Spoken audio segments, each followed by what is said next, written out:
Hi மக்களே, எல்லோரும் எப்படி இருக்கீங்க? நான் ரொம்ப நல்லா இருக்கேன்.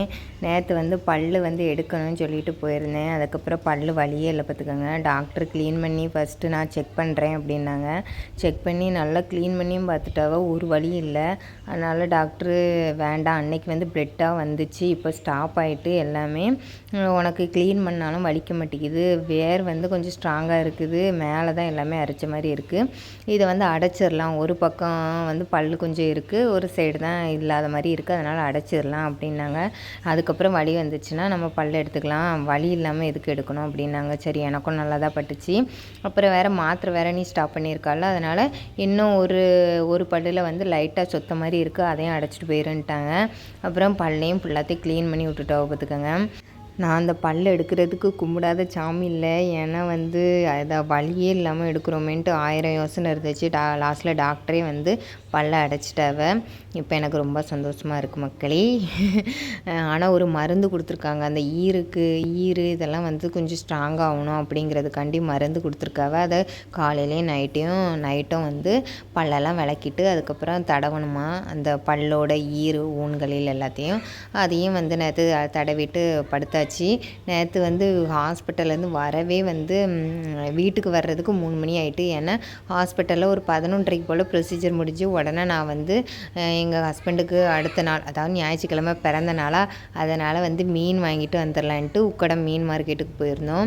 அங்கே இந்த வலை மீனா, அந்த மீன் அப்புறம் சாலை மீன், இந்த 2 மீனையும் வாங்கிட்டு சாலை மீனை வீட்டுக்கு இவையை க்ளீன் பண்ணவே விட மாட்டேங்காவும் மக்களே.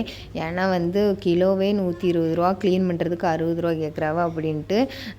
அதுக்கு நானே உனக்கு க்ளீன் பண்ணி தந்துடுவேன்ட்டு கோயம்புத்தூரில் வாங்கின மீனை இங்கே கொண்டு வர்றதுக்குள்ளே ஒரு மாதிரி ஆகிப்போச்சு, கொலன்னு இருந்துச்சு. அதனால் நானே அவியலே உடனே க்ளீன் பண்ணி தந்தாவ. நான் அதை பொரித்து எடுத்துட்டேன், ஏன்னா குழம்பு வச்சாலும் ஒரு மாதிரி இருக்கும்ன்ட்டு அதை பொரித்து ரசம் வச்சு பசங்களுக்கு சாயங்காலம் கொடுத்தாச்சு.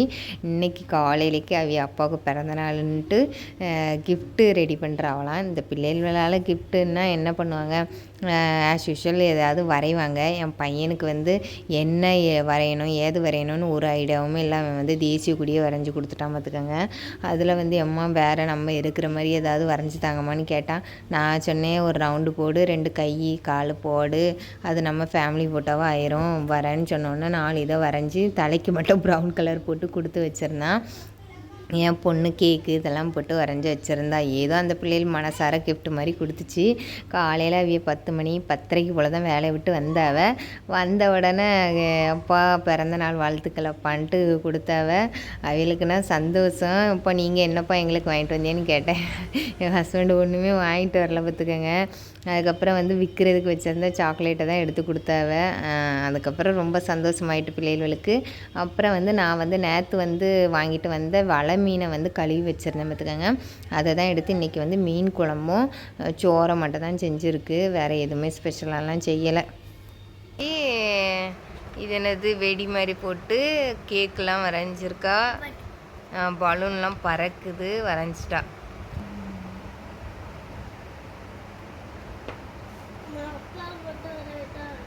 ஏழு இது பி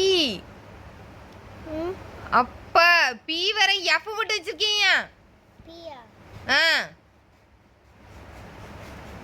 ஒன்றும் தெரியல, பள்ளிக்கூடத்தில் என்னத்தை தான் படிச்சானோ.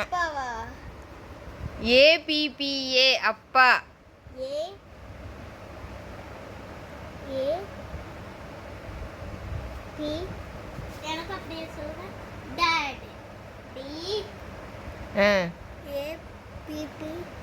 என்னொரு பி போடு.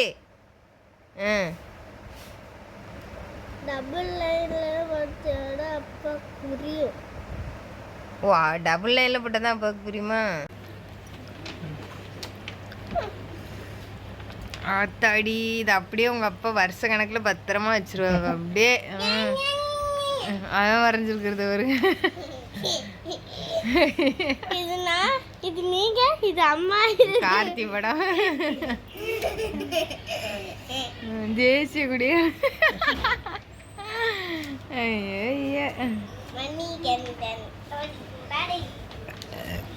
சரி, அப்போ நம்மளுக்கு என்ன கிஃப்ட் வேண்டியது இருக்கான்னு பார்ப்போம். இன்றைக்கி மீன் குழம்புலாம் இப்படி தான் மக்கள் வச்சேன். கொஞ்சம் தேங்காய், அதுக்கப்புறம் வந்து தேங்காய் இன்றைக்கி தான் சேர்த்துருக்கேன். அப்புறம் சின்ன வெங்காயம் இந்த 2 அரைச்சி வச்சுக்கிட்டேன். அதுக்கப்புறம் வந்து தக்காளி, பச்சை மிளகாவை அந்த மசாலா தண்ணியோடு சேர்த்து நல்லா நல்லா அது பிசைஞ்சிட்டு அதுக்கப்புறம் அடுப்பில் வச்சுட்டேன். அது நல்லா கொதித்து வந்ததுக்கப்புறம் மீனை போட்டு இறக்கியாச்சு. நான் இந்த மாதிரி நல்லா கொதித்து வந்துச்சு பார்த்துக்கோங்க. நல்லா மிரெல்லாம் போனதுக்கப்புறம் மீனை போட்டு அதெல்லாம் நல்லா வந்த பிறகு இறக்கிட்டு அதுக்கப்புறம் பூண்டு போட்டு தாளித்து இது பண்ணியாச்சு. இப்படி தான் நான் இன்றைக்கி மீன் குழம்பு வச்சேன். ஒரு காரம் இல்லை மக்களே, காரமும் இல்லை ஒன்றும் இல்லை. என் பொண்ணு இது சப்பையாக இருக்குது அப்படின்னா என் பையனுக்கு இது தான் கரெக்டாம்மா. அன்றைக்கி தாம்மா நீங்கள் வந்து காரம் இல்லாமல் செஞ்சுருக்கிய கரெக்டாக இருக்குது அப்படின்னா. சரி யாரோ ஒருத்தர் நல்லா சாப்பிட்டா சரி தான் அப்படின்ட்டு நாங்களும் சாப்பிட்டாச்சு. வெறும் பச்சை தண்ணியாக தான் இருக்கும், ஏன்னா மசாலாலாம் பத்தாது பார்த்துக்கோங்க. ஏன்னா ஒரு 2-3 துண்டு தேங்காயும் அப்புறம் ஒரு 100 கிராம் போல் தான் சின்ன வெங்காயம் உரித்து இது பண்ணேன். ஏதோ ஒரு வயிறு பசிக்கு சாப்பிட்டாச்சு மக்களே. இனி வந்து இனி நைட்டு சூடு பண்ணேன்னு வச்சுக்கோங்களேன். அதை வந்து காலையில் நைட்டுக்கும் சாப்பிட்டுக்கலாம், காலையில் மிச்சம் இருந்துச்சுன்னா பார்த்துக்கிடுவோம். அவ்வளோதான். அன்றைக்கி மீன் பொரியல்லாம் கிடையாது. ஏன்னா நேற்றே வந்து என்னென்னையோ உசுரை கொடுத்து பொரித்து எடுத்துட்டேன்.